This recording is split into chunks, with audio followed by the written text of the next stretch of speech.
ಕಲ್ಯಾಣದ ಬಸವಣ್ಣನೇ ಕಲ್ಯಾಣವ ಮಾಡಯ್ಯ ಅಯ್ಯ ಕಲ್ಯಾಣದ ಬಸವಣ್ಣನೇ ಕಲ್ಯಾಣವ ಮಾಡಯ್ಯ ಅಯ್ಯ ಕಲ್ಯಾಣದ ಮಾರ್ಗವೆನಗೆ ಕಲ್ಯಾಣದ ಮಾರ್ಗವೆನಗೆ ತಿಳಿಯಲೊಲ್ಲದಯ್ಯ ಅಯ್ಯ ಕಲ್ಯಾಣದ ಮಾರ್ಗವೆನಗೆ ತಿಳಿಯಲೊಲ್ಲದಯ್ಯ ಅಯ್ಯ ಕಲ್ಯಾಣದ ಬಸವಣ್ಣನೇ ಕಲ್ಯಾಣವ ಮಾಡಯ್ಯ ಅಯ್ಯ ಕಲ್ಯಾಣದ ಬಸವಣ್ಣನೇ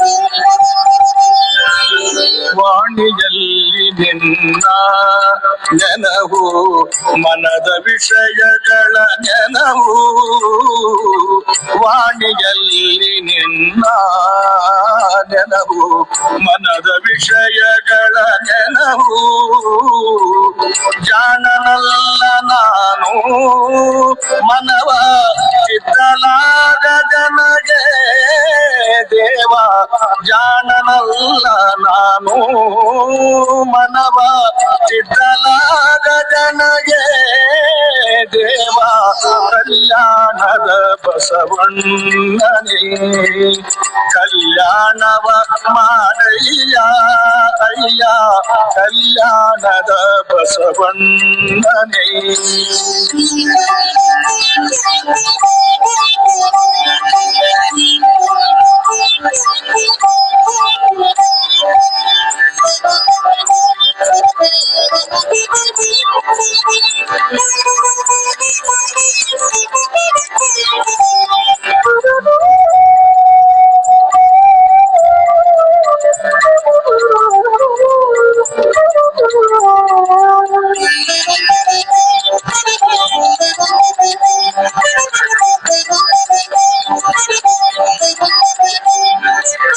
ಕೆಸರಿನಲ್ಲಿ ಸಿಕ್ಕ ಹಳೆಯ ಪಶುವಿನಂತೆ ನಾನಾದರೂ ಕೆಸರಿನಲ್ಲಿ ಸಿಕ್ಕ ಹಳೆಯ ಪಶುವಿನಂತೆ ಎಲ್ಲರಿಗೂ ಮುಂಜಾನೆ ಶುಭವಂದನೆಯನ್ನು ಸಲ್ಲಿಸುತ್ತಾ ಪರಮ ಪೂಜ್ಯ ರಾಮದೇವ್ ಮಹಾರಾಜರನ್ನ ಬಾಲಕೃಷ್ಣ ಆಚಾರ್ಯ ಅವರನ್ನ ಮತ್ತು ಭವರ್ಲಾಲ್ ಗುರೂಜಿ ಅವರನ್ನ ಎಲ್ಲ ಯೋಗಮಯಿ ಶರಣನ್ನು ಸ್ಮರಿಸಿಕೊಂಡು ಇವತ್ತಿನ ಯೋಗವನ್ನು ಪ್ರಾರಂಭ ಮಾಡೋಣ.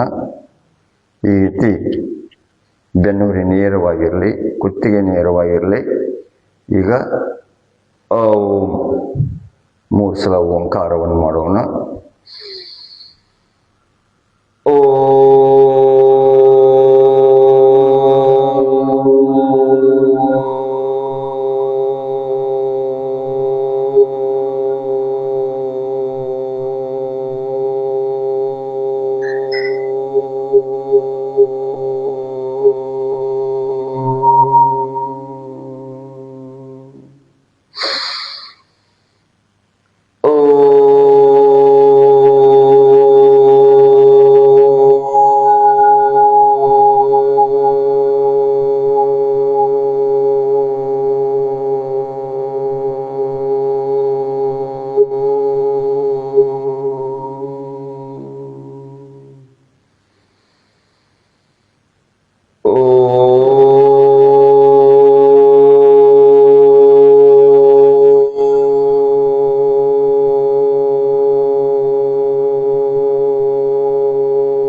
ಸ್ವಃ ತತ್ಸವಿತುರ್ವರೆಣ್ಯಂ ಭರ್ಗೋ ದೇವಸ್ಯ ಧೀಮಹಿ ಧಿಯೋ ಯೋ ನ ಪ್ರಚೋದಯಾತ್. ಓಂ ತ್ರ್ಯಂಬಕಂ ಯಜಾಮಹೇ ಸುಗಂಧಿಂ ಪುಷ್ಟಿವರ್ಧನಂ ಉರ್ವಾರುಕಮೇವ ಬಂಧನಾನ್ ಮೃತ್ಯೋರ್ಮೋಕ್ಷಯಮಾಮೃತಾತ್.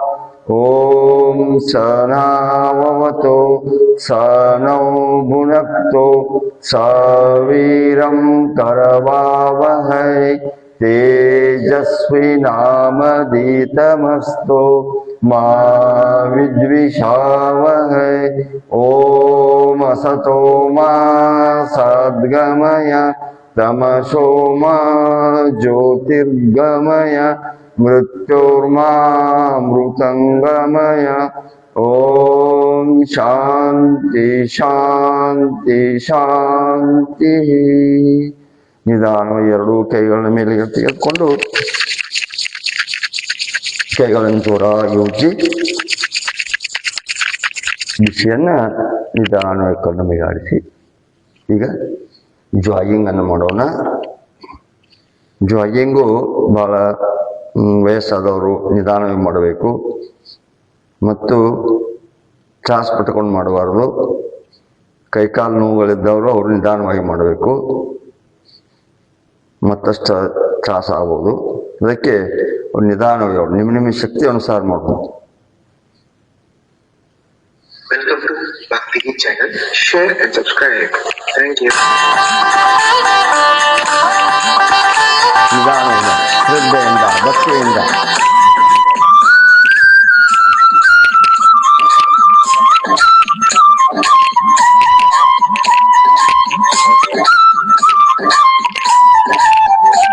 ಕೈ ಕಾಲುಗಳನ್ನು ತಗ್ಲಿಸಿ ಯೋಗಾಸನ ಮಾಡೋಕ್ಕಿಂತ ಮೊದಲ ಜಾಗಿಂಗ್ ಮಾಡಿದ್ವಿ ಅಂದ್ರೆ ಎಲ್ಲ ನಮ್ಮ ಶರೀರಗಳು ಆಕ್ಟಿವ್ ಆಗಿರ್ತಾವೆ. ನೋವು ಕೀಲುಗಳನ್ನು ತಗ್ಲಿಸುವುದು.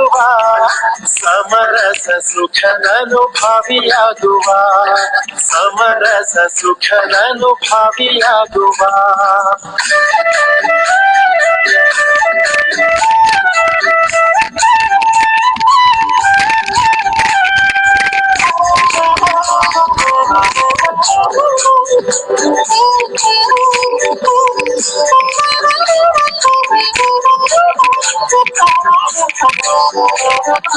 ಬೇಗ ಏಳುವ ಗುರುದೇವನ ನೆನೆಯುವ, ಬೇಗ ಏಳುವ ಗುರುದೇವನ ನೆನೆಯುವ, ಆಗು ಮಾಡಿದ್ದು ನಮಿಸುವ, ಆಗು ಮಾಡಿದ್ದು ಶಿರವಾಗಿ ನಮಿಸುವ. ಊರ ಕೋಳಿ ಕೂಗಿದ್ದೆ ಕಾರಣವಿಲ್ಲುವುದರಿಂದ, ಊರ ಕೋಳಿ ಕೂಗಿದ್ದೆ ಕಾರಣವಿಲ್ಲುವುದರಿಂದ, ಲಿಂಗ ಪೂಜೆಯ ವೇಳೆ ಮೀರಿ ಹೋಯಿತು, ಲಿಂಗ ಪೂಜೆಯ ರೂಢಿಯಿಂದ ಈ ರೀತಿ ಮಾಡಬೇಕು. ಯೋಗಿಯಾಗುವ ಶಿವಯೋಗಿಯಾಗುವ, ಯೋಗಿಯಾಗುವ ಶಿವ ಯೋಗಿಯಾಗುವ, ಸಮರಸ ಸುಖದನುಭಾವಿಯಾಗುವ, ಸಮರಸ ಸುಖದನುಭಾವಿಯಾಗುವ. ಮುಷ್ಟಿ ಮಾಡಿಕೊಂಡು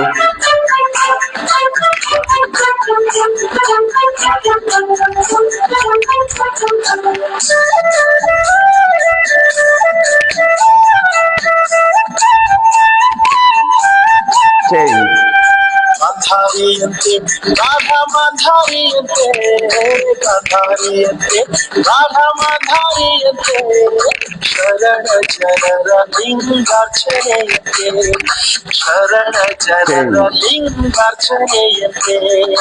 ಆಸನ ಹಾಕುವ ನಾವು ಅಲುಗಡೆ ಕೂಡುವ, ಆಸನ ಹಾಕುವ ನಾವು ಅಲುಗಡೆ ಕೂಡುವ, ಅಘಹರನ ಅಂಗೈಲಿಟ್ಟು ಅರ್ತಿಲಿ ನೋಡುವ, ಅಘಹರನ ಅಂಗೈಲಿಟ್ಟು ಅರ್ತಿಲಿ ನೋಡುವ. ಯೋಗಿಯಾಗುವ ಶಿವ ಯೋಗಿಯಾಗುವ, ಯೋಗಿಯಾಗುವ ಶಿವ ಯೋಗಿಯಾಗುವ, ಸಮರಸ ಸುಖದನುಭಾವಿಯಾಗುವ, ಸಮರಸ ಸುಖದನುಭಾವಿಯಾಗುವ.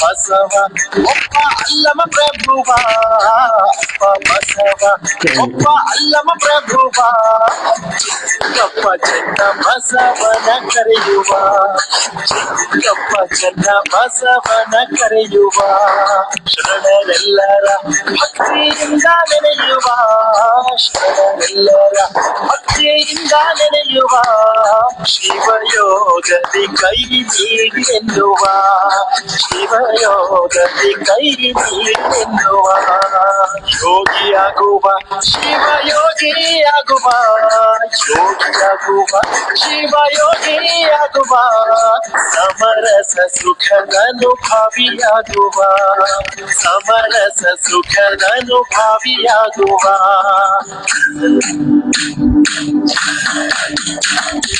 ಯೋಗಿಯಾಗುವ ಶಿವಯೋಗಿಯಾಗುವ ಯೋಗಿಯಾಗುವ ಶಿವಯೋಗಿಯಾಗುವ ಸಮರಸ ಸುಖದ ಅನುಭವಿಯಾಗುವ ಸಮರಸ ಸುಖದ ಅನುಭವಿಯಾಗುವ ಯೋಗಿಯಾಗುವ ಶಿವಯೋಗಿಯಾಗುವ ಯೋಗಿಯಾಗುವ ಶಿವಯೋಗಿಯಾಗುವ ಸಮರಸ ಸುಖದ ಅನುಭವಿಯಾಗುವ ಸಮರಸ ಸುಖದ ಅನುಭವಿಯಾಗುವ ಯೋಗಿಯಾಗುವ ಶಿವಯೋಗಿಯಾಗುವ ಯೋಗಿಯಾಗುವ ಶಿವಯೋಗಿಯಾಗುವ ಸಮರಸ ಸುಖದ ಅನುಭವಿಯಾಗುವ ಸಮರಸ ಸುಖದ ಅನುಭವಿಯಾಗುವ ಸಮರಸ ಸುಖದ ಅನುಭವಿಯಾಗುವ ಸಮರಸ ಸುಖದ ಅನುಭವಿಯಾಗುವ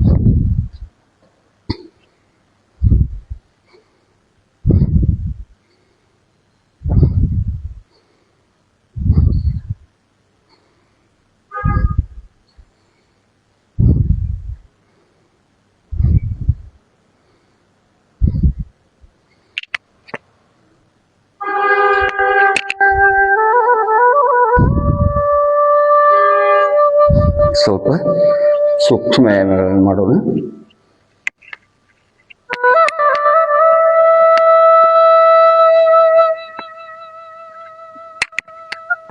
ಈ ರೀತಿ ರೋಟೇಟ್ ಮಾಡಿ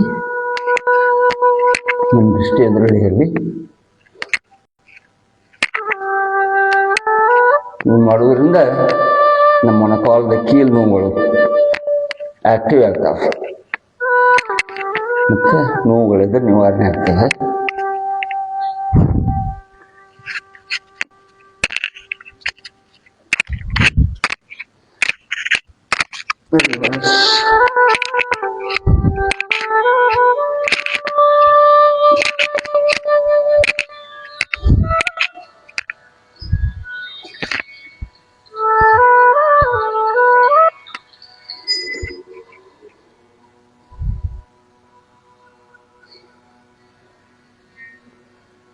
ಈಗ ಪಾರ್ಶ್ವಕೋನಾಸನ ಮಾಡೋಣ. ಈ ರೀತಿ ಕಾಲುಗಳಲ್ಲಿರಲಿ. ಎಡಗಾಲನ್ನು ಈ ರೀತಿ ತಿರುಗಿಸ್ಬೇಕು, ಬಲಗಾಲ ಹೀಗಿರ್ಬೇಕು. ಕೈಗಳನ್ನು ಮುಂದುಗಡೆ ತಗೊಳ್ಳೋದು, ನಮ್ಮ ದೃಷ್ಟಿ ಎದುರುಗಡೆ ಕೈ ಕಡೆ. ಆಮೇಲೆ ಮೇಲ್ಗಡೆ ಬರುತ್ತೆ, ನಮ್ಮ ದೃಷ್ಟಿ ಮೇಲ್ಗಡೆ ಇರಬೇಕು. ಇದು ರಿವರ್ಸ್, ಬಲಗಾಲ, ಕೈಗಳು 90 ಡಿಗ್ರಿ ರೀತಿ ಇರಲಿ.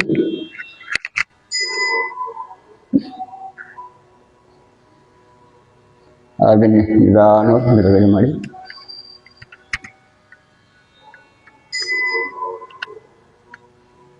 ಇದು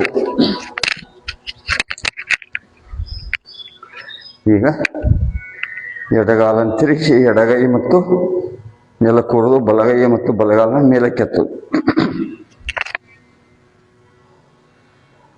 ನಿಮ್ಮ ದೃಷ್ಟಿ ಮೇಲ್ಗಡೆ ಇರಬೇಕು. ಎಷ್ಟು ಸಾಧ್ಯದ ಕೈಗಳನ್ನು ಮೇಲ್ಗಡೆ ಎತ್ತಬೇಕು.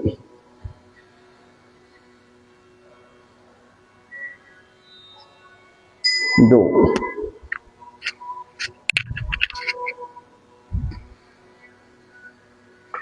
ಹೀಗೈತಿ. ಬಲಗೈಯನ್ನು ಎತ್ತಿ ಕೆಳಗಡೆ ಹೋಗಬೇಕು. ಸ್ವಲ್ಪ ಮುಂದ್ಗಡೆ ತೆಗೆದುಕೊಂಡು ಆಮೇಲೆ ಕೈಗಳನ್ನು ನಿಧಾನವಾಗಿ ಸ್ವಲ್ಪ ಬ್ಯಾಲೆನ್ಸ್ ಒಮ್ಮೆ ಸಿಗೋದಿಲ್ಲ.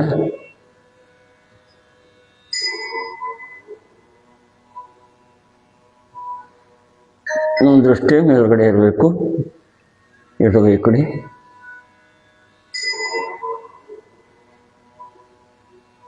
ಫಾರ್ವರ್ಡ್ 90 ಡಿಗ್ರಿ ಇರಲಿ.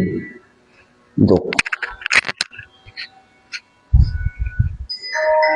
ಈಗ ಪಾದ ಹಸ್ತಾಸನ ಮಾಡೋಣ. ಈ ರೀತಿ ಸಮಸ್ಥಿತಿಯಲ್ಲಿ ಇರಲಿ. ಏಕ್ ಕೈಗಳು ನೇರವಾಗಿರಬೇಕು, ಭೂಮಿಗೆ ಸಮಾಂತರ, ಭುಜಕ್ಕೆ ಸಮಾಂತರವಾಗಿರಬೇಕು.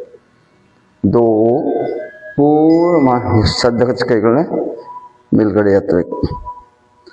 ತೀನ್ ಎರಡೂ ಕೈಗಳು ಪಾದದ ಹತ್ತಿರ ಬರಬೇಕು. ನಮ್ಮ ಹಣೆಯನ್ನು ಮೊಣಕಾಲಿಗೆ ಹಚ್ಚಕ್ಕೆ ಪ್ರಯತ್ನ ಮಾಡಬೇಕು. ಕಾಲುಗಳನ್ನು ಮಡಚಬಾರ್ದು, ನೇರವಾಗಿರ್ಬೇಕು, ಸೀದಾ ಇರಬೇಕು. ನಡದಿಂದ ಮೇಲಿನ ಭಾಗವನ್ನು ಬಗ್ಗಿಸ್ಬೇಕು. ನೋಡಿ, ಇದನ್ನು ಮಾಡೋದ್ರಿಂದ ಬೊಜ್ಜು ಕಡಿಮೆ ಆಕತಿ, ವೇಟ್ ಕಡಿಮೆ ಆಕತಿ, ನಡದ ನೋವು ನಿವಾರಣೆ ಆಗ್ತದೆ. ಕುತ್ತಿಗೆ ನೋವುಗಳು, ಕಣ್ಣಿನ ತೊಂದರೆಗಳು, ದೃಷ್ಟಿದೋಷ ಅವೆಲ್ಲ ನಿವಾರಣೆ ಆಗ್ತದೆ. ನೋಡಿ, ಹೆಚ್ಚೆಚ್ಚಿಗೆ ಈ ಸ್ಥಿತಿಯಲ್ಲಿ ನಿಲ್ಲಬೇಕು. ಅದರ ಜೊತೆ ನಮ್ಮ ಆಸನದ ಜೊತೆ ಉಸಿರಾಟವನ್ನು ಮಾಡಬೇಕು.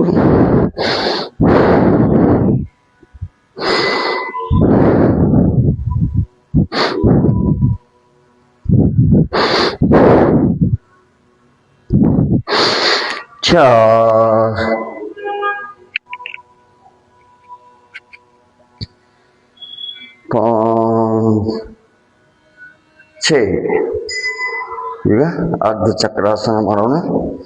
ಈ ರೀತಿ ಎರಡೂ ಕಾಲುಗಳು ಕೂಡಿರಲಿ. ನಮ್ಮ ಕೈಗಳು ನಡದ ಮೇಲೆ ಇರಲಿ. ನಡದ ಮೇಲಿನ ಭಾಗವನ್ನು ಬಗ್ಗಿಸಬೇಕು. ಇವು ಕಾಲುಗಳು ನೇರವಾಗಿರಬೇಕು. ಎಷ್ಟು ಸಾಧ್ಯಕ್ಕದಷ್ಟು ಪ್ರಯತ್ನ ಮಾಡಿ. ನಿಮ್ಮ ಬ್ಯಾಲೆನ್ಸ್ ಶಕ್ತಿ ಪ್ರಕಾರ ನಿಮ್ಮ ಬ್ಯಾಲೆನ್ಸ್ ಅನ್ನು ಇಟ್ಟುಕೊಂಡು ನಿಧಾನವಾಗಿ ಮಾಡಿ. ಏಕ್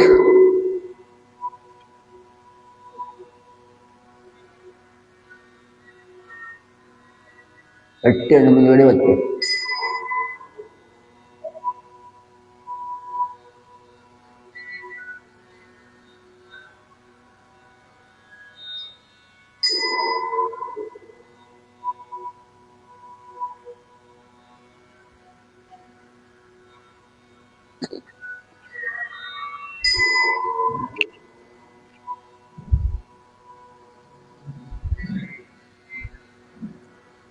ಈಗ ನಿಧಾನವಾಗಿ ಬಲಗಾಲನ್ನು ಎತ್ತಿ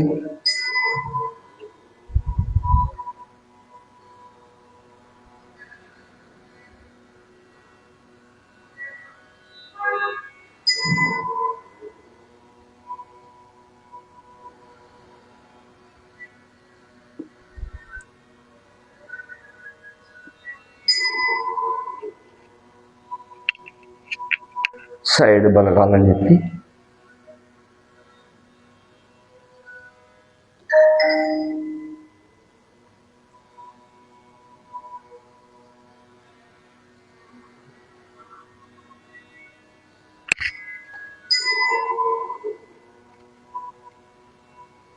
ನಿಧಾನವಾಗಿ ಎತ್ತಬೇಕು.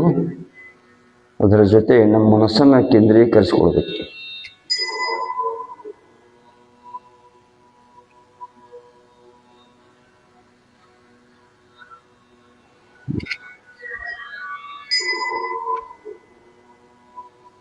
ಈ ರೀತಿ ಕೈಗಳನ್ನು ತಂದು ಬಲಗಾಲನ್ನು ಎತ್ತಬೇಕು.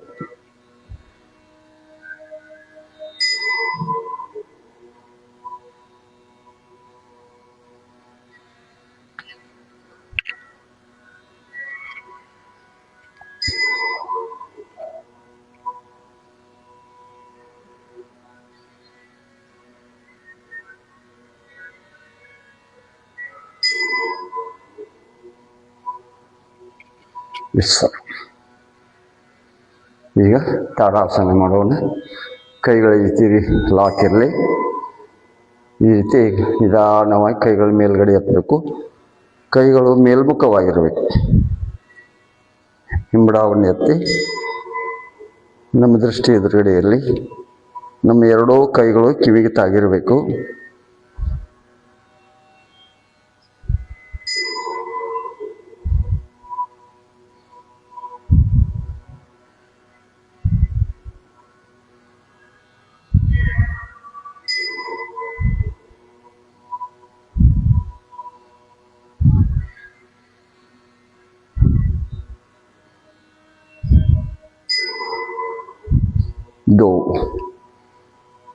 ವಿಶ್ರಾಮ. ಈಗ ವೃಕ್ಷಾಸನ ಮಾಡೋಣ. ಎಡಗಾಲನೆತ್ತಿ ಬಲತೊಡೆಯ ಮೇಗಳು.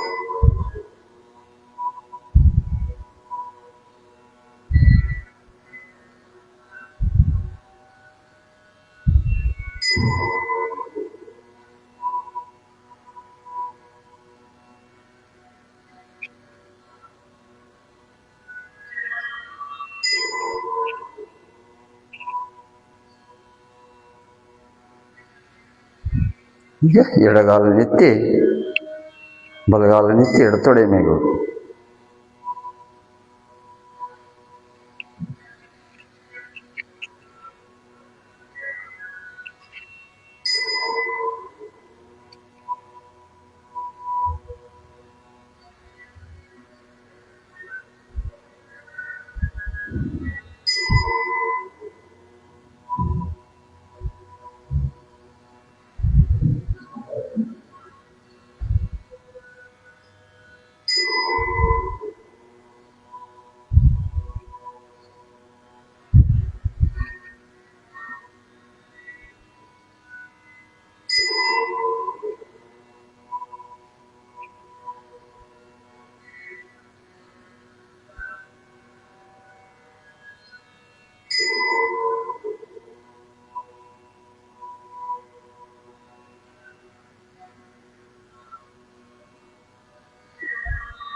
ಈಗ ಸೂರ್ಯ ನಮಸ್ಕಾರವನ್ನು ಮಾಡೋಣ.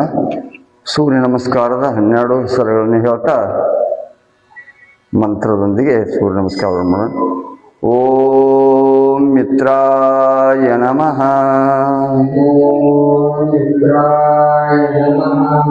ಓಂ ರವೇ ನಮಃ. ಓಂ ಸೂರ್ಯಾಯ ನಮಃ.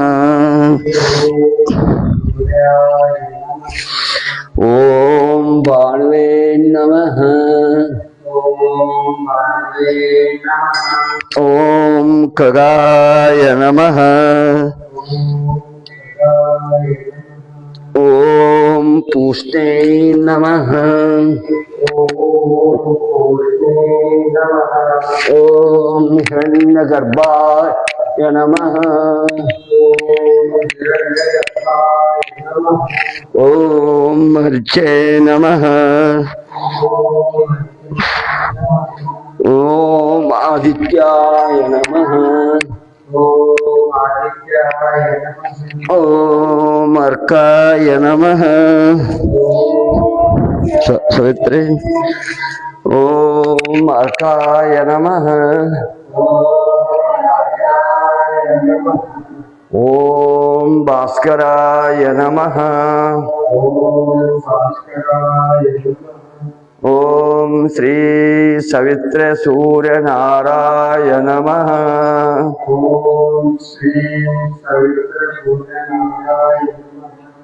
ವಿಶ್ರಾಮ. ಈಗ ಇನ್ನೊಂದ್ಸಲ ಸೂರ್ಯ ನಮಸ್ಕಾರದ ಆಸನಗಳನ್ನು ಹೆಸರುಗಳನ್ನ ಹೇಳ್ತಾ ಮತ್ತೊಂದ್ಸಲ ಮಾಡೋಣ. ಪ್ರಣಾಮಾಸನ,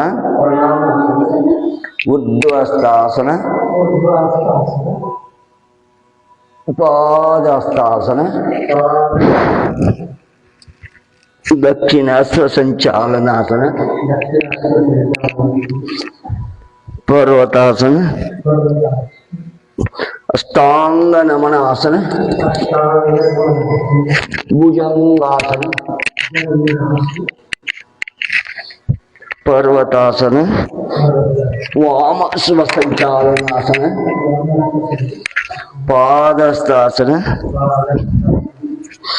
ಊರ್ಧ್ವಸ್ಥಾಸನ, ಪ್ರಣಾಮಾಸನ, ವಿಶ್ರಾಮ.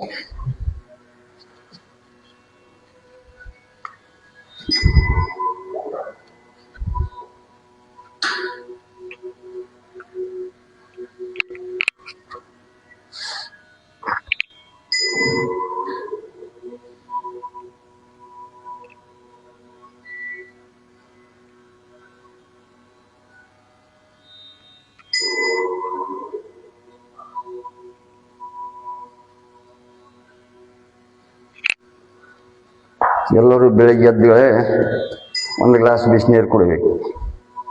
ಕುಡಿಯೋದ್ರಿಂದ ನಮ್ಮ ಎಲ್ಲ ಜಠರ ಕ್ರಿಯೆಗಳೆಲ್ಲ ಕ್ಲೀನ್ ಆಗ್ತವೆ.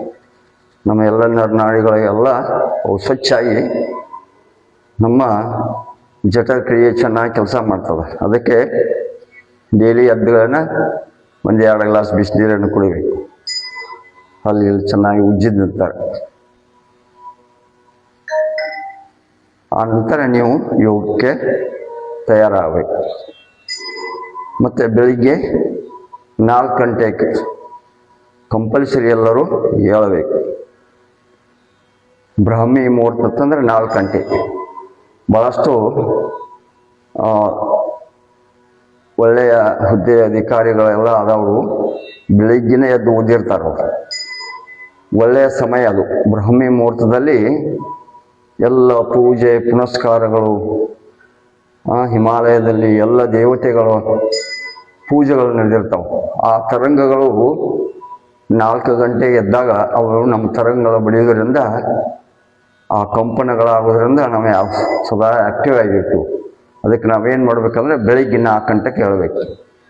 ನಾವು 6 ಗಂಟೆ 7 ಗಂಟೆಗೆ ಎದ್ದು ಅಂದರೆ ಯಾವ ತರಂಗಗಳು ಬಿಡೋದಿಲ್ಲ ಮತ್ತು ವಾತಾವರಣ ಎಲ್ಲ ಸರಿ ಇರೋದಿಲ್ಲ. ಅದಕ್ಕೆ ಬೆಳಿಗ್ಗೆ ಬ್ರಾಹ್ಮಿ ಮುಹೂರ್ತದಲ್ಲಿ ಹೇಳಬೇಕು ಅಂತ ಎದ್ದು ನೀವು ಚೆನ್ನಾಗಿ ಯೋಗ ಮಾಡಿ ಅಭ್ಯಾಸ ಮಾಡಿ ಅಂತ ಯೋಗ ಜೀವನದಲ್ಲಿ ಅಳವಡಿಸ್ಕೊಳ್ಬೇಕು. ವಿದ್ಯಾರ್ಥಿಗಳು ಗುರಿ ಒಂದೇ ಇರಬೇಕು, ಯೋಗ ಅಭ್ಯಾಸ. ಯಾವುದ ಕಡೆಯೂ ಚಿತ್ತಿರಬಾರ್ದು. ಅವರು ಯಾರು ಒಂದೇ ಗುರಿಯನ್ನು ಇಟ್ಟುಕೊಂಡು ಅಥವಾ ನಮ್ಮ ಯೋಗ ಧ್ಯಾನ ಅಭ್ಯಾಸ ಇವನ್ನ ಇಟ್ಟುಕೊಂಡು ಸಾಧನೆ ಮಾಡಬೇಕಾಗಿದೆ. ಎಲ್ಲರೂ ಮೊಬೈಲ್ಗೆ ಹೆಚ್ಚು ಅಂಟ್ಕೊಳ್ಳೋದಿಲ್ಲ. ಮೊಬೈಲ್ ಅಷ್ಟೇ ಉಪಯೋಗದ ಅಷ್ಟೇ ನಮ್ಮನ್ನು ನಾಶ ಮಾಡುವಂಥದ್ದು. ಅದಕ್ಕೆ ನಾವು ಒಳ್ಳೆಯದನ್ನು ಅದಕ್ಕಾಗಿ ಉಪಯೋಗ ಮಾಡ್ಕೋಬೇಕು. ಅದರಲ್ಲಿ ದೊಡ್ಡ ವಿಜ್ಞಾನವೂ ಇದೆ, ಅದು ನಾಶವೂ ಇದೆ. ಹೇಗೆ ಕಬ್ಬಿನ ಸಿಪ್ಪೆಯನ್ನು ಕಬ್ಬಿನ ರಸವನ್ನು ನಾವು ಬೆಲ್ಲಕ್ಕಾಗಿಯೂ ಮಾಡ್ತೀವಿ, ಸಕ್ಕರೆಗಾಗಿಯೂ ಮಾಡ್ತೀವಿ, ಶರೀರಕ್ಕಾಗಿಯೂ ಮಾಡ್ತೀವಿ. ಅದಕ್ಕೆ ನಾವು ಯಾವ ರೀತಿ ಸಂಸ್ಕಾರವನ್ನು ಕೊಡ್ತೀವೋ ಆ ಸಂಸ್ಕಾರ ನಾವು ಬೆಳಿಬೇಕಾಗಿದೆ. ಯೋಗ ಅಂತ ಒಂದು ಒಳ್ಳೆಯ ಸಂಸ್ಕಾರ. ಈಗ ಸ್ವಲ್ಪ ಕೀಲುಗಳನ್ನ ಬೊಜ್ಜುಗಳನ್ನ ಲೇಟನ್ನು ನಿವಾರಣೆ ಮಾಡ್ಕೋಬೇಕಾದ್ರೆ ಈ ರೀತಿ ಮಾಡಬೇಕು. ಸ್ವಲ್ಪ ಹೊಟ್ಟೆ ಬಾಳಿದ್ದವರು ಇದನ್ನ ಡೈಲಿ ಮಾಡಬೇಕು.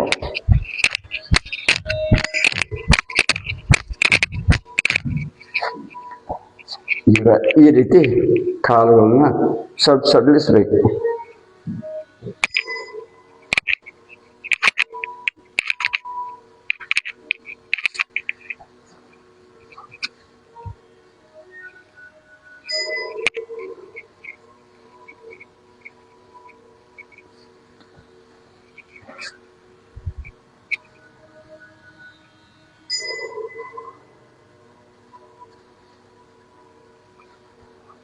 ಬಹಳಷ್ಟು ಯುವಕರು ಯುವತಿಯರು ಈ ಮೊಬೈಲ್ ಅಂಟ್ಕೊಂಡು ಬಹಳಷ್ಟು ಹಾಳಾಗ್ತಿದ್ದಾರೆ. ಪ್ರತಿಯೊಂದು ನಾವು ಧಾರಾವಾಹಿ ನಾವು ಟಿ ವಿಯಲ್ಲಿ ನೋಡ್ತಾ ಇದ್ದೇವೆ.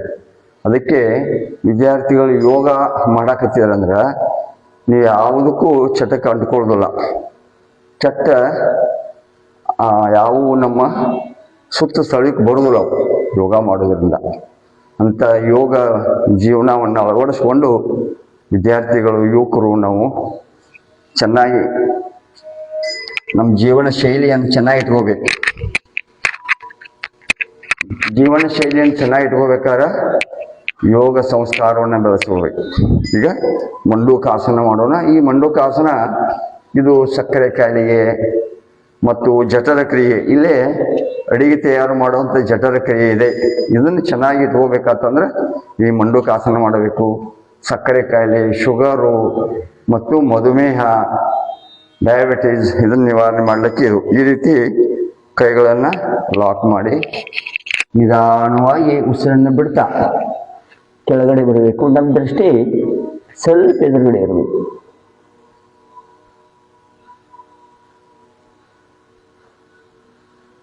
ಹೀಗೆ ಹೆಚ್ಚೆಚ್ಚಿಗೆ ಈ ಸ್ಥಿತಿಯಲ್ಲಿ ಇರಬೇಕು. ಪ್ರಾಣಾಯಾಮಗಳನ್ನ ಹೇಗೆ ಮಾಡ್ಬೇಕಂತಂದ್ರೆ 4 ತಾಸಿಗೊಮ್ಮೆ ಮಾಡ್ಬೇಕಂತ ಹೇಳ್ತಾರೆ. ನೀವು ಯೋಗಿಗಳು, ಸಾಧಕರು, ಯುವಕರು, ವಿದ್ಯಾರ್ಥಿಗಳು ಇದನ್ನು ಬಳಸ್ಕೋಬೇಕಾದ್ರೆ ಹೇಗೆ 4 ತಾಸುಗೊಮ್ಮೆ 5 ನಿಮಿಷ ನೀವು ಪ್ರಾಣಾಯಾಮ ಮಾಡಿದ್ರಂದ್ರೆ ಚೆನ್ನಾಗಿ ನೀವು ಜೀವನ ಶೈಲಿಯನ್ನು ಬೆಳೆಸ್ಕೋಬೇಕು. ಮೆಮೊರಿ ಪವರ್ ಜಾಸ್ತಿ ಆಕತ್ತೆ, ಸ್ಮರಣ ಶಕ್ತಿ ಬೆಳೆಸ್ಕೋಬೇಕು. ಉಸಿರನ್ನು ಬಿಡ್ತಾ ಕೆಳಗಡೆ ಬರಬೇಕು. ನಮ್ಮ ದೃಷ್ಟಿ ಸ್ವಲ್ಪ ಎದುರುಗಡೆ ಇರಬೇಕು. ಇದು 2ನೇ ಪ್ರಕಾರದ ಮಂಡೂಕಾಸನ. ಎಡ ಹಸ್ತದ ಮೇಲೆ ಬಲ ಹಸ್ತವನ್ನು ಇಡಬೇಕು. ಉಸಿರನ್ನು ಬಿಡ್ತಾ ಕೆಳಗಡೆ ಬರಬೇಕು. ನಿಮಗೆ ಯಾವಾಗ ತ್ರಾಸ ಅನಿಸುತ್ತೆ ಅವಾಗ ಉಸಿರನ್ನು ತೆಗೆದುಕೊಂಡ ನಿಧಾನವಾಗಿ ಮೇಲ್ಗಡೆ ಬರಬೇಕು.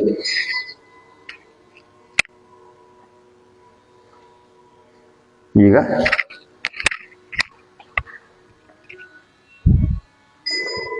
ಒಂದು ನಿಂತು ಮಾಡುವಂಥ ನಾಲ್ಕಾಸನ, ಕುಂತು ಮಾಡುವಂಥ ಆಸನ, ಹೊಟ್ಟೆ ಮೇಲೆ ಮಲಗಿ ಮಾಡುವಂಥ ಆಸನಗಳನ್ನು, ಹೊಟ್ಟೆಯನ್ನು ಕೆಳಗಡೆ ಮಾಡುವಂಥ ಆಸನಗಳನ್ನು, ಈ ರೀತಿ ನೀವು ಶವಾಸನ ಪ್ರಾಣಾಯಾಮಗಳನ್ನು ಇಷ್ಟು ನೀವು ಒಂದು ಅರ್ಧ ತಾಸು 1 ತಾಸಿನೊಳಗೆ ಮುಗಿಸ್ಬೋದು.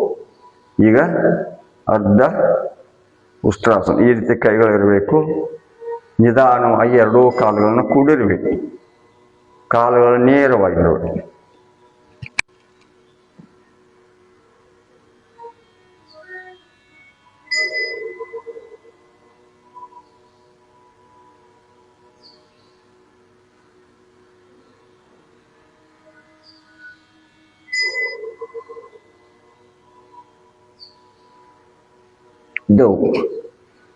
ಈಗ ಪೂರ್ಣ ಉಷ್ಟ್ರಾಸನ. ಬಲಗೈಯನ್ನು ಎತ್ತಿ ಬಲ ಹಿಂಬಡದ ಮ್ಯಾಗ ಇಡಬೇಕು. ಎಡಗಡೆಯನ್ನು ಹೊಟ್ಟೆಯನ್ನು ಮುಂದುಗಡೆ ಒತ್ತು.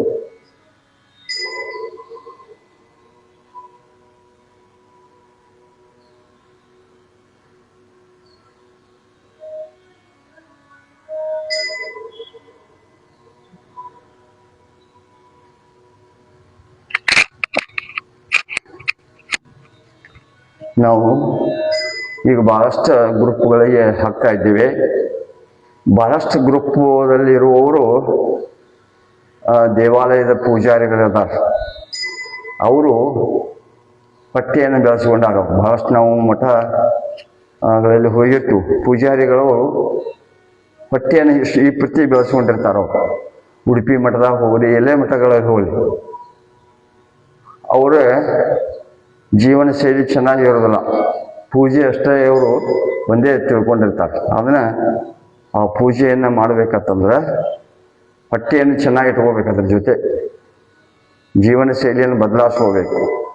ಪೂರ್ಣವಾಗಿ ಜೀವನ ಬದುಕಬೇಕಂತಂದ್ರೆ ಅವರು ಹೊಟ್ಟೆಯನ್ನು ಕಡಿಮೆ ಮಾಡ್ಕೋಬೇಕು, ವೇಟ್ ಕಡಿಮೆ ಮಾಡ್ಕೋಬೇಕು, ಬೊಜ್ಜನ್ನು ಕಡಿಮೆ ಮಾಡ್ಕೋಬೇಕು. ಅವರಲ್ಲಿ ಇರುವಂಥ ಎಲ್ಲ ಬೊಜ್ಜು ಇರ್ತದೆ, ಮತ್ತೇನಿರೋಲ್ಲ. ಅದಕ್ಕೆ ನಮ್ಮ ಗ್ರೂಪದಲ್ಲಿರುವಂಥ ಎಲ್ಲ ಪೂಜಾರಿಗಳು, ಭಟ್ರು ಅವನು ಚೆನ್ನಾಗಿ ಶರೀರವನ್ನು ಇಟ್ಕೋಬೇಕು. ಈಗ ಗೋಮುಖಾಸನ ಮಾಡೋಣ. ಗೋಮುಖಾಸನ ಮಾಡೋದ್ರಿಂದ ಈ ಕಾಲಿನ ನೋವುಗಳು, ಪೆಡಸುತನ ನಿವಾರಣೆ ಆಗ್ತದೆ. ಕೈಕಾಲಿನ ನೋವುಗಳು ನಿವಾರಣೆ ಆಗ್ತದೆ. ಕುತ್ತಿಗೆ ನೋವುಗಳು ನಿವಾರಣೆ ಆಗ್ತದೆ. ಯಾರಿಗೆ ಸ್ಪಂಡಲಿಸಿಸ್ ಇರ್ತದಲ್ಲ ಆ ನೋವುಗಳು ನಿವಾರಣೆ ಆಗ್ತದೆ. ಈ ರೀತಿ ನೋಡ್ರಿ, ಮೊದಲು ಹಳ್ಳಿ ಒಳಗೆ ಕಟ್ಟಿ ಮ್ಯಾಗ ಹಿಂಗೆ ಕುಂತು ಭಾಷಣ ಮಾಡ್ತಿದ್ರು ಅವರು, ಇವರು ಹಿಂಗೆ ಮಾತಾಡ್ಕೋತ ಕೂಡುತ್ತಿದ್ರು. ಅದಕ್ಕೆ ಇದು ಗೋಮುಖ ಅಂದ್ರೆ ಆಕಳ ಪ್ರಕಾರ ಇರುವಂಥದ್ದು. ನೋಡಿ, ಇವೆಲ್ಲ ಮೊಣಕಾಲುಗಳ ನೋವು ನಿವಾರಣೆ ಆಗ್ತದೆ, ಇಲ್ಲಿ ನಡೆದ ನೋವು ನಿವಾರಣೆ ಆಗ್ತದೆ, ಕುತ್ತಿಗೆ ನೋವು ನಿವಾರಣೆ ಆಗ್ತದೆ, ಅನೇಕ ತೊಂದರೆಗಳು ನಿವಾರಣೆ ಆಗ್ತದೆ. ಯಾವ ಕಾಲು ಮೇಲ್ಗಡಿದೆ ಆ ಕೈಯನ್ನು ಮೇಲ್ಗಡೆ ಎತ್ತಬೇಕು. ಎಷ್ಟು ಸಾಧ್ಯ ಆಗತ್ತಷ್ಟು ನಮ್ಮ ದೃಷ್ಟಿ ಎದುರುಗಡೆ ಇರಬೇಕು. ನಮ್ಮ ಕೈಗಳು ಕುತ್ತಿಗೆ ಹಿಂದುಗಡೆ ಇರಬೇಕು. ಕಣ್ಣು ಮುಚ್ಚಿ ನಮ್ಮ ನರನಾಡಿಗಳ ಬಿಗಿತವನ್ನು ಗಮನಿಸಬೇಕು. ಎಲ್ಲಿ ನೋವು ಬರ್ತದೆ, ಹೆಚ್ಚೆಚ್ಚಿಗೆ ಆ ಆಸನಗಳ ಸ್ಥಿತಿಯಲ್ಲಿ ಇರಬೇಕು.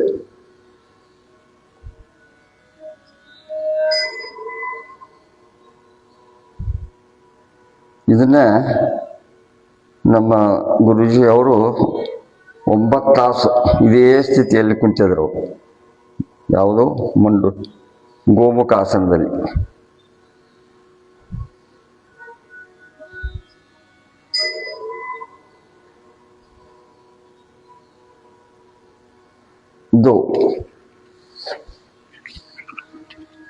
ಈಗ ಚೇಂಜ್. ಎಡಗಾಲನ ಮೇಲ್ಗಡೆ ತೆಗೆದುಕೊಳ್ಳೋದು, ಬಲಗಾಲದ ಪಾದದ ಮೇಲ್ಕೊಂಡು ಈ ರೀತಿ ಎಡಗೈಯನ್ನ ಮೇಲ್ಗಡೆ ಎತ್ತೋದು.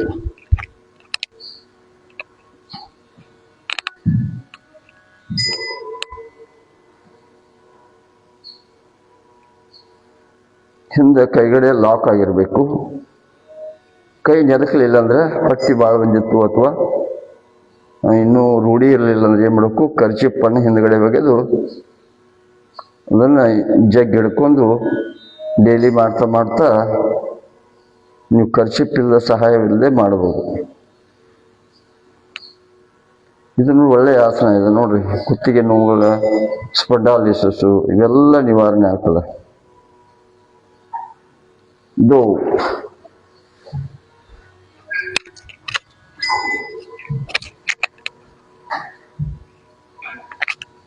ಈಗ ಶಶಾಂಕ ಆಸನ ಮಾಡೋಣ.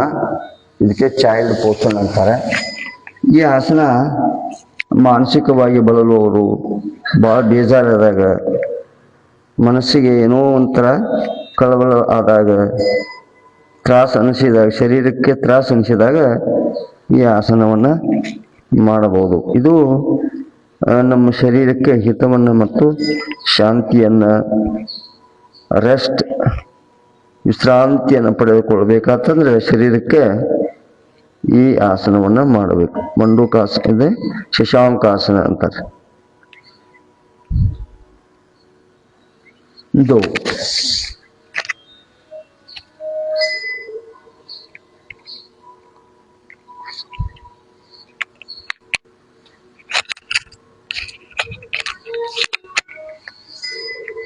ಈಗ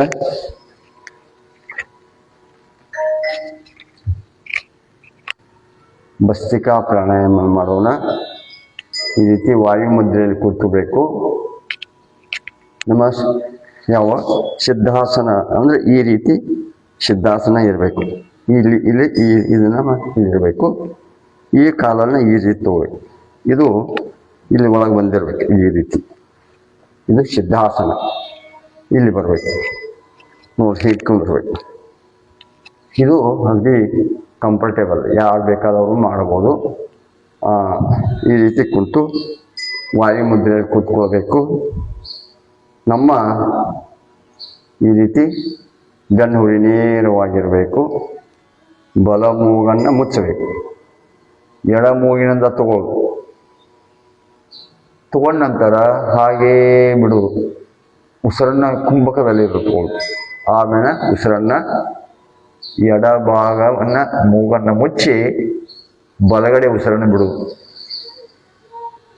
ಬಿಟ್ಟ ನಂತರ ಹಾಗೆಯೇ ಖಾಲಿ ಹೊಟ್ಟೆ ನಿಲ್ಲಿಸುವುದು ಮತ್ತು ಪುನಃ ಬಲಗಡೆ ಉಸಿರನ್ನು ತೆಗೆದುಕೊಳ್ಳಬೇಕು.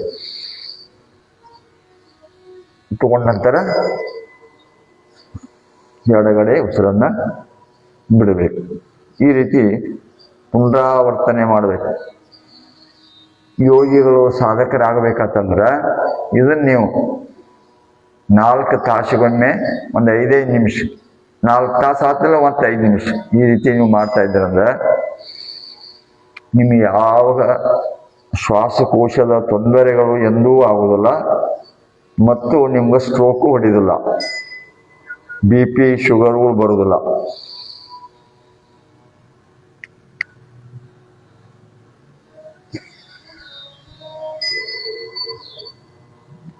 ಮತ್ತು ಇದರ ಜೊತೆ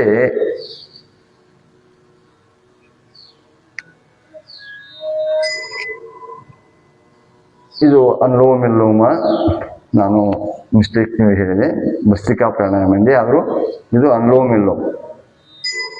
ಈ ರೀತಿ ನಿಧಾನವಾಗಿ ಉಸಿರು ತೆಗೆದುಕೊಳ್ಳೋದು, ನಿಧಾನವಾಗಿ ಬಿಡಬೇಕು.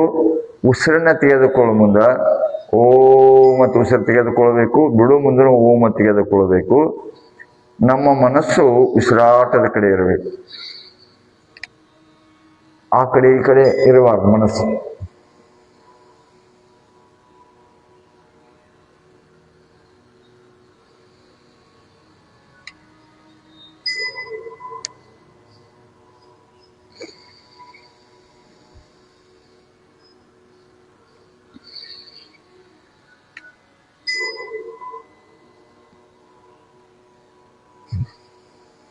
ನಮ್ಮ ಮನಸ್ಸು ಉಸಿರಿನ ಜೊತೆ ಇರಬೇಕು.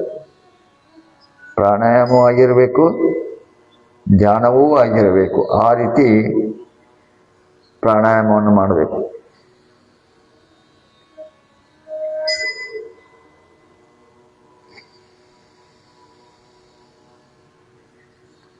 ನಾವು 10%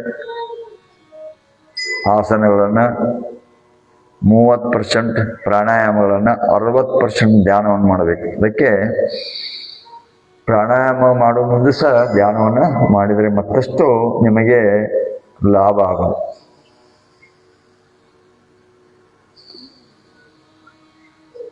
ಮನಸ್ಸನ್ನು ಕೇಂದ್ರೀಕರಿಸಿಕೊಳ್ಳಕ್ಕೆ ಸಾಧ್ಯ ಆದಷ್ಟು ಪ್ರಯತ್ನ ಮಾಡಬೇಕು. ನಮಗೆ 80% ನಾವು ಮಾನಸಿಕವಾಗಿ ಬಳಲ್ತಾವೆ. ಏನೂ ಇಲ್ಲ, ನಾವು ಬರೇ ಮಾನಸಿಕದಿಂದ ಬಹಳಷ್ಟು ರೋಗಗಳು ಬರ್ತಾವೆ.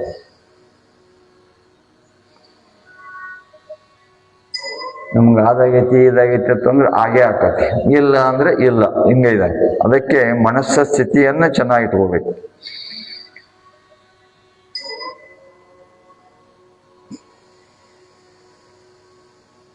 ವಿಶ್ರಾಮ. ಈಗ ಕೈಗಳು ತೊಡಗಿಸ್ರಿ. ಇದನ್ನ ಒಂದು 10 ಸಲ, ಕನಿಷ್ಠ 10 ಸಲ ಮಾಡಬೇಕು. ಮ್ಯಾಕ್ಸಿಮಮ್ 20-25 ಸಲ ಮಾಡಬೇಕು. ಇವೆಲ್ಲ ಆಕ್ಟಿವ್ ಆಗ್ತಾವೆ. ನಮಗೆ ಆಸನಗಳನ್ನು ಮಾಡಬೇಕಾದ್ರೆ ಕೈಯೊಳಗೆ ಶಕ್ತಿ ಬೇಕು. ಕೈಯೊಳಗೆ ಶಕ್ತಿ ಇರಲಿಲ್ಲ ಅಂದ್ರೆ ಆಸನಗಳು ಮಾಡ್ಲಿಕ್ಕೆ ಬರುವುದಿಲ್ಲ. ಅದಕ್ಕೆ ಕುಂಡ್ರಕ್ಕೆ ಬರುವುದಿಲ್ಲ. ಭಾಳಷ್ಟು ನಾವು ಧ್ಯಾನ ಮಾಡಬೇಕಾದ್ರೆ 4 ತಾಸು ಗಂಟೆ ಕುಂಡ್ರಬೇಕಾಕತಿ. ಕುಂಡ್ರಬೇಕಾದ್ರೆ ಶರೀರವನ್ನು ಚೆನ್ನಾಗಿ ಇಟ್ಕೋಬೇಕು. ಚೆನ್ನಾಗಿ ಇಟ್ಕೋಬೇಕಂತಂದ್ರೆ ಏನು ಮಾಡಬೇಕು? ನಾವು ಶರೀರವನ್ನು ಭದ್ರಪಡಿಸ್ಕೊಳ್ಬೇಕು, ಗಟ್ಟಿ ಮಾಡ್ಕೋಬೇಕು.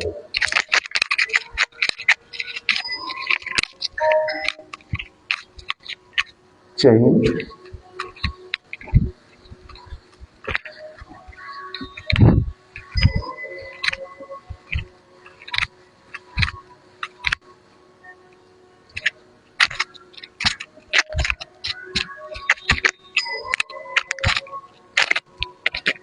ಈಗ ಟೈಮ್ ಆಗ್ತಾವತ್ತು ಭ್ರಾಮರಿ ಮಾಡೋಣ.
ಹೀಗೆ ಉದ್ಗೀತ ಓಂಕಾರವನ್ನು ಮಾಡೋಣ.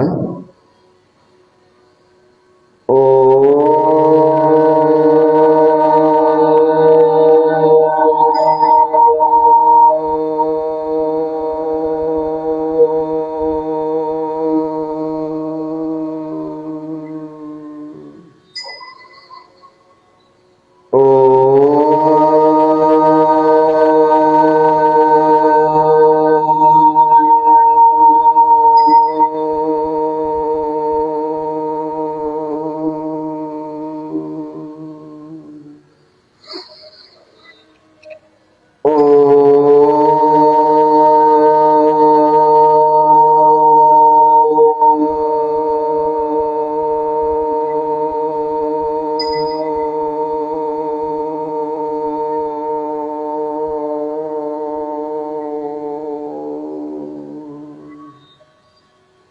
ಮೌನ ಪ್ರಣವಧಾನ ಮೆಡಿಟೇಷನ್. ನಿಮ್ಮ ಮನಸ್ಸು ಉಸಿರಾಟದ ಕಡೆ ಇರಲಿ. ಉಸಿರು ಒಳಗಡೆ ಹೇಗೆ ಹೋಗುತ್ತದೆ, ಹೊರಗಡೆ ಹೇಗೆ ಬರುತ್ತದೆ, ಆ ಕಡೆ ನಿಮ್ಮ ಗಮನವಿರಲಿ. ನಿಮ್ಮ ಮನಸ್ಸಿನಲ್ಲಿ ಯಾವುದೇ ವಿಚಾರಗಳನ್ನು ತರಬೇಡಿ. ಅವು ಬಂದರೂ ಸಹ ತಮ್ಮಷ್ಟಕ್ಕೆ ಬರುತ್ತವೆ, ಹೋಗುತ್ತವೆ. ಆ ವಿಚಾರದ ಬೆನ್ನು ಹತ್ತಿ ಹೋಗಬೇಡಿ.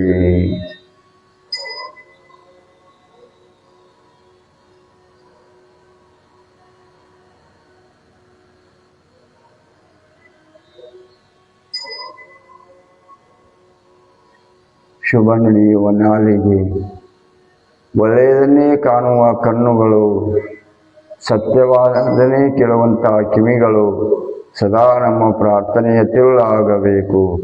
ಏ ಪರಮಾತ್ಮ, ಏ ದಯಾಳು, ನಿನ್ನದೇ ಸಕಲ ಪ್ರಾಣಿ ನಮ್ಮೆಲ್ಲರ ಮೇಲೆ ಇರಲೆಂದು ನಾವೆಲ್ಲರೂ ಪ್ರಾರ್ಥನೆಯನ್ನು ಸಲ್ಲಿಸೋಣ.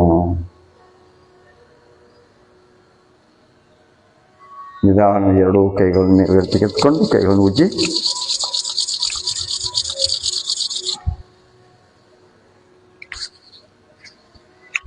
ನಮ್ಮ ಯೋಗದಿಂದ ಪಡೆದಂಥ ಶಕ್ತಿಯನ್ನು ನಮ್ಮ ಕಾಲುಗಳ ಕೀಲುಗಳಿಗೆ ಮಕ್ಕಳಿಗೂ ಸಡಿಲಿಸಿ ಅವಕ್ಕೆ ಶಾಂತಿ ಪಾಠ.